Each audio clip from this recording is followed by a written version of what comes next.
Assalamualaikum dan salam hormat. Anda sedang menyaksikan Inklusif di TV1. Saya Wan Syarina dan kali ini kita bawakan kepada anda Yang Berhormat Datuk Hajah Zuraida Kamarudin, Menteri Perusahaan Padangan dan Komoditi di Inklusif. Apa khabar, Datuk? Alhamdulillah. Terima kasih, Datuk, kerana bersama-sama kami. Dan mungkin perlu kita mulakan dengan apa yang membawa kita ke 2022 ini, iaitu bencana banjir yang mendapat perhatian meluas di seluruh negara. Jadi kalau boleh kita khususkan kepada Kementerian Datuk, bagaimana agaknya unjuran jangkaan kos yang didepani Kementerian akibat banjir? Okay, Alhamdulillah, untuk seperti Syarina sebut, kita dalam keadaan awal tahun tu, kita ujung tahun pertengahan Disember, daripada 17 hari bulan hingga sekarang agak reda. Tapi saya bermula dengan banjir ini ada di kawasan saya sini di Ampang, di Lembah Jaya. Itu yang pertama, first gelombang pertama tu di kawasan Ampang, Lembah Jaya, dan di kawasan Selangor yang tidak berapa sangat teruk lah, terkesan. Tapi lepas itu second wave tu, yang gelombang kedua tu, Shah Alam dan sebagainya. Dan ianya tidak disangka-sangka banjir kali ini yang sungguh impact seperti impact tsunami. Tapi jadi apa yang kita laksanakan di peringkat KPPK, Kementerian Perusahaan Peladangan dan Komoditi, kita juga memberi bantuan kepada semua kawasan-kawasan yang juga bukan khususnya kepada perkebunan kecil, sawit ataupun getah dan sebagainya, tapi kita buat program dengan sukarelawan daripada universiti dan sebagainya, turun padang membantu masa-masa banjir dari segi pembersihan dan memberikan sumbangan dan pertolongannya. Itu saja kita berbelanjakan sama banyak around 1.5 million. Ini termasuk barang-barang asas, barang-barang peralatan dan juga barang-barang dapur, barang makan, dan juga ada juga perabot. Alhamdulillah kita dapat juga sponsor sumbangan daripada perabot Malaysia yang di bawah kementerian saya, memberikan kerusi meja makan. Itu khusus di Ampang. Dia berikan kepada 147 rumah yang diberikan kerusi meja. Jadi kalau itu semua kita campurkan dan sebagainya, kita belanja dalam 1.5 juta untuk keseluruhan, untuk mangsa banjir. Kita pergi ke Bentong, Pahang, kita pergi ke Ulangat, pergi ke Melaka, dan juga ke Shah Alam, juga ke Kelang, kawasan-kawasan di Selangor. Dan untuk spesifik untuk Kementerian Peladangan, yang mana kita banyak perkebunan kecil, sawit dan getah, khususnya dua ni terutamanya, dan juga kita ada juga ladang kenaf dan juga kayu, not so bad lah. Tapi yang paling terkesan adalah sawit dan getah. Jadi dalam sektor ini kita dapat peranggaran yang perbelanjaan yang telah yang kemusnahan itu adalah di peringkat sawit adalah 36.9 juta, dan di peringkat getah dalam 70,000. So jadi dalam tu semua dalam 300, mungkin 36-37 juta yang kita perlukan. Jadi ini yang diperlukan adalah kerana mereka dari perkebunan kecil sawit yang tengah dalam peringkat untuk menanam semula. Jadi bila banjir itu datang melanda ke kawasan-kawasan tanaman mereka ataupun ladang-ladang mereka, jadi tanah dan air dan sebagainya itu, keadaan tanah itu sudah tentu tidak sangat sesuai untuk ditanam semula dan harus pembaikan dan perawatan dan sebagainya.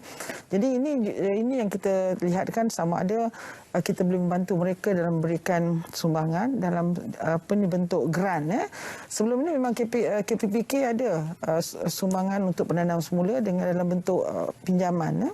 Tapi kali ini insya-Allah kita akan teruskan daripada bentuk kita berikan dari bentuk grant. Jadi mereka tidak perlulah susah hati untuk membayar balik dan sebagainya. Jadi ini kita akan laksanakan di peringkat sawit dan juga getah. Itu khususnya lah dalam 37 juta. Bentuk kerosakan yang diterima khusus untuk sawit dan getah, dan ia akan diselesaikan dalam jangka masa berapa lama, OIB? Untuk kemusnahan dalam peringkat ladang, tapi kalau perumahan dan sebagainya itu dah masuk dalam kategori dengan ada Kementerian Kebajikan, kasih bahan makanan dan juga pembersihan itu peringkat lain. Tapi untuk pemulihan ladang balik dan penanaman semula, insya-Allah kita akan mulakan dalam bulan 2 ini. Kerana kita masih lagi mengenal pasti tempat tu dan berapa banyak kerosakan dan sebagainya, berapa banyak wang yang diperlukan, dan insya-Allah kita akan mula menyampaikan sumbangan ni agar mereka boleh mula balik menanam dan sebagainya pada bulan 2 insya-Allah. Selain daripada dalam bentuk berkenaan, ada senggaraan yang dibuat oleh kementerian sendiri terhadap mungkin kawasan-kawasan peladangan yang terjejas? Tidak ada, kementerian tidak ada spesifik kawasan ladang. Jadi kita akan beri mereka, dan kita ada juga program-program bantuan kepada peladang-peladang ini adalah dalam bentuk baja, dan rawatan, semburan, rawatan dan sebagainya. Itu memang kita berterusan. Baik, saya kira YB juga ada menyebut bantuan kepada mangsa banjir secara keseluruhan. Ia termasuk dana sebanyak RM500,000 yang itu termasuk yang tadi 1.5 million tadi. 1.5 tu juta, sebenarnya 1.5 juta, bukan 500,000.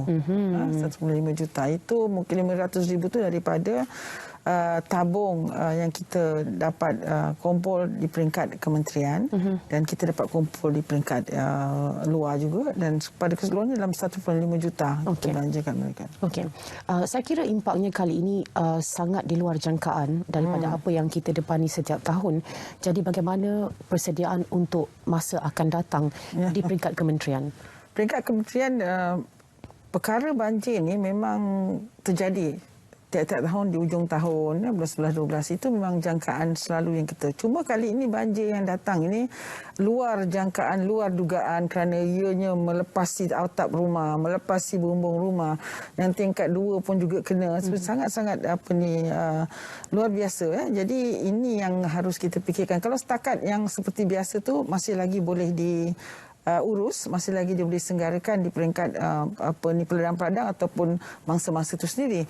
Tapi kali ini memang luar biasa, dan ianya mendatangkan satu keadaan yang panik kepada mereka pada masa-masa ini, kerana for the first time air itu naik atas, jadi mereka kena lari ke bumbung dan mereka khawatir siapa nak datang tolong mereka kerana jalan semua tutup dan sebagainya. Jadi dan lampu tak ada, gelap, dan anak-anak mereka dia kat sini, anak kat sana. Jadi itu memang jadi satu situasi panik ketika itu, dan itu yang menyebabkan ini luar biasa. Tapi saya ingat dalam keadaan kerajaan yang ada sekarang, insya-Allah, kerana this is out of berapa tahun kan kita ada banjir, almost tahun ini yang kita dapat keadaan yang macam gitu. Jadi kerajaan negeri dan kerajaan pusat mengkaji nanti apakah punca sebenarnya. Tapi bukan ni flash flood. Kalau flash flood dia datang dan dia turun, ini flood datang tapi dia stay. Jadi apakah punca? Jadi insya-Allah kerajaan akan cuba melaksanakan pembaikan dan repair yang mana yang patut, dan melihatkan balik infrastruktur yang mungkin mengakibatkan banjir yang sedemikian. Dan jadi kalau ini dapat dilaksanakan, insya-Allah kita akan dapat mengatasinya di masa akan datang. Tapi namun demikian dari pendekatan persiapan kesiapsiagaan itu mesti ada. Kalau dulu mungkin kita tengok bot itu penting kan, bot kita punya peralatan bot tu yang ada di bomber dan di army tentera mungkin limited. Jadi saya juga berkata mungkin sekarang rumah-rumah ni semua dah kena ada bot satu, atau mesti ada center yang ada bot untuk menolong mereka, terutamanya waktu banjir macam ini. Tapi kalau di kawasan macam Ulu Langat itu saya rasa ada keperluan untuk ada, because itu ada kawasan sungai dan waterfall dan sebagainya. So mungkin kita ada keperluan untuk persiapsiagaan dari segi bot dan peralatan pertanian lain lah. Tapi kalau di Shah Alam, di bandar tu, itu mungkin satu kejadian yang one off lah mungkin. Tapi namun demikian ianya harus ditangani dengan melihat balik peparitan, longkang dan sebagainya untuk pastikan bahawa perkara ini tak jadi lagi sekali lah.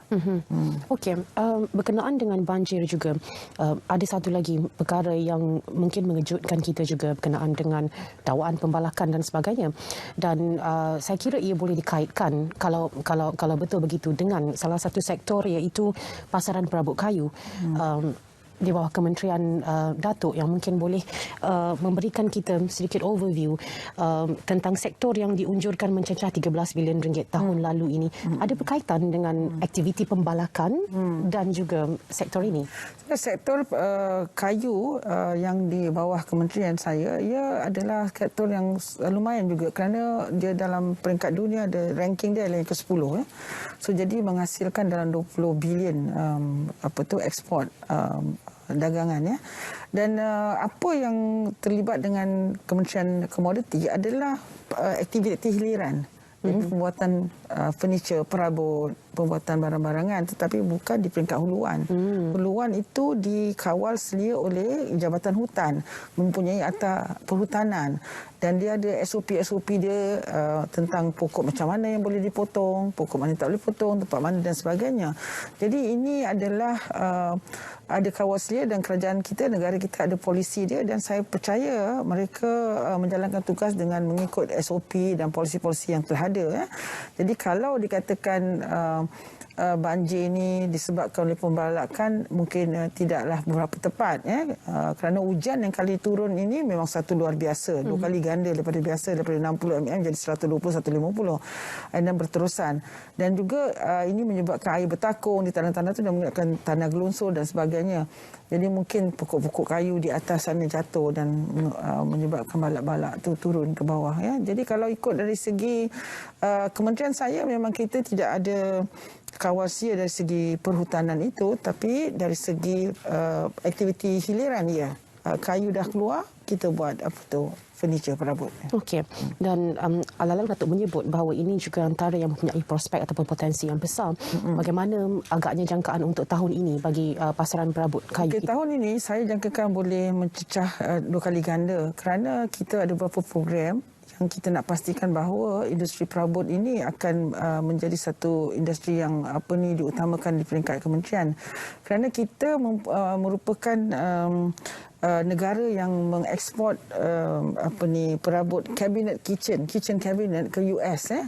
Jadi ini satu pasaran yang sangat lumayan dan ada potensi yang besar kita lihat, dan kita tengah sedang membesarkan aktiviti ini, perluaskan dia dengan memberikan membuka lebih banyak kilang-kilang yang menghususkan untuk pembuatan perabot kabinet dapur ni, kerana semua rumah mesti ada dapur. Jadi satu bisnes yang sangat lumayan. Dan satu yang keduanya juga, kita nak memastikan bahawa orang-orang muda untuk terlibat dalam program ukiran kayu dan juga perabot kayu ini, kita lihat banyak orang-orang muda yang telah kita latih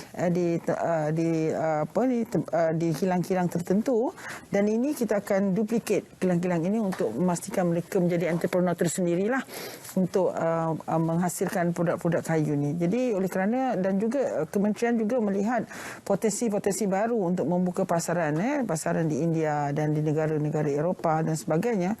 Jadi ini juga akan menambahkan hasil dari segi produk ekspor kayu ni. Okey, selain daripada itu, mungkin boleh Datuk kongsikan dengan kami untuk tahun 2022 ini apa keutamaan KPI dan sasaran kementerian dan Datuk sendiri? Okey, tahun 2022 ni kita lihat bahawa walaupun dalam keadaan COVID, kementerian ini mencatat ekspor revenue yang tinggi kalau sawit aja naik by 40%, dan yang lain tu dalam 20% dan 10%. Jadi overall kita mencapai target yang lebih daripada 30%, walaupun kementerian mensasarkan sebanyak 80 bilion, tetapi kita capai 101 bilion itu 30-40% peningkatan. Jadi ini disebabkan oleh low supply, high demand penawaran barang yang sikit tapi demand yang tinggi. Jadi harga naik, sawit naik, harga timber naik, harga barang-barang tu naik Jadi oleh kerana kita itu keadaan pandemik. Jadi oleh kerana kita nak pastikan kita kekalkan pasaran ini, jadi kita akan open up new market yang baru di Central Asia, di South Asia dan juga di Middle East, untuk memastikan bahawa pasaran kita tetap dapat kekal dalam keadaan yang seperti sekarang untuk mendapatkan pendapatan yang lumayan seperti yang apa yang kita dapat pada tahun 2021. Jadi ini akan dapat membangunkan negara dan juga membantu negara untuk memulihkan ekonomi dalam plan recovery plan kita. Jadi ini satu usaha daripada kementerian komited untuk pastikan bahawa pasaran komoditi kita tetap tinggi, mendatangkan hasil yang tinggi dan akan dapat memulihkan negara dalam pembangunan dan sebagainya. Baik, sebelum kita berakhir, mungkin secara ringkas, saya ingin bercakap tentang pemerkasaan wanita di negara kita. Tambah lagi, kita ada peluang ini, Datuk, kita sama-sama wanita. Ini soalan yang tidak boleh ditanyakan Syed Munawar, lebih bererti daripada saya menanyakannya. Kerana penghayatannya, kita ingin melihat orang kata wanita diperkasakan di negara kita.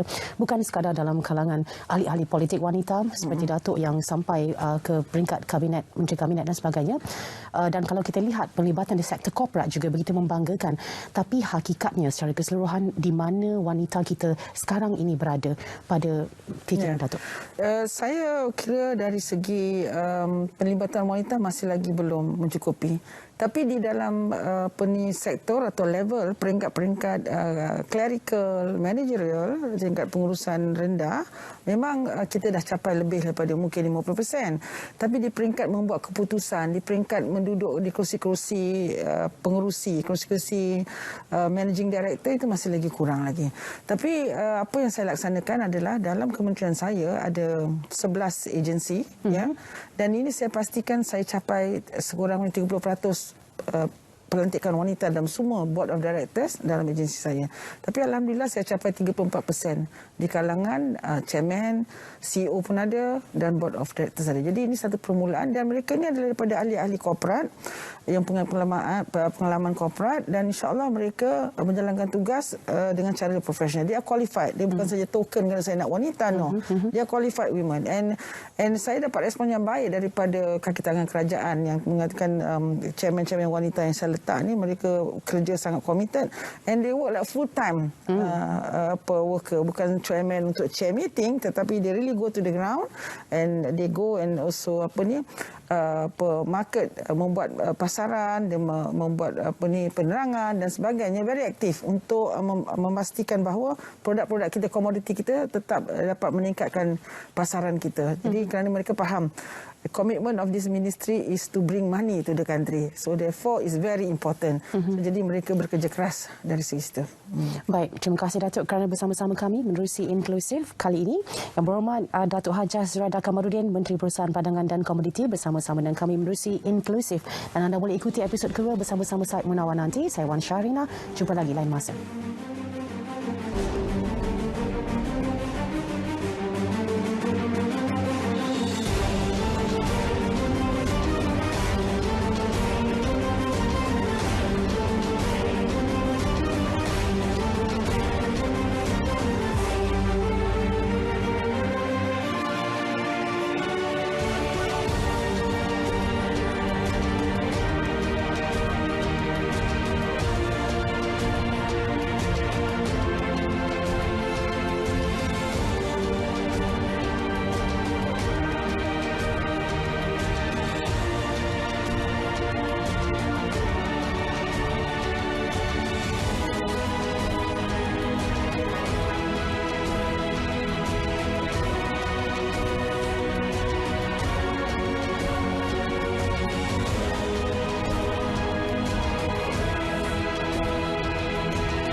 Seiring projek pendigitalan penyiaran nasional dalam mentransformasikan industri penyiaran negara, RTM kini bersiaran secara digital dengan liputan ke seluruh negara di saluran My Freeview.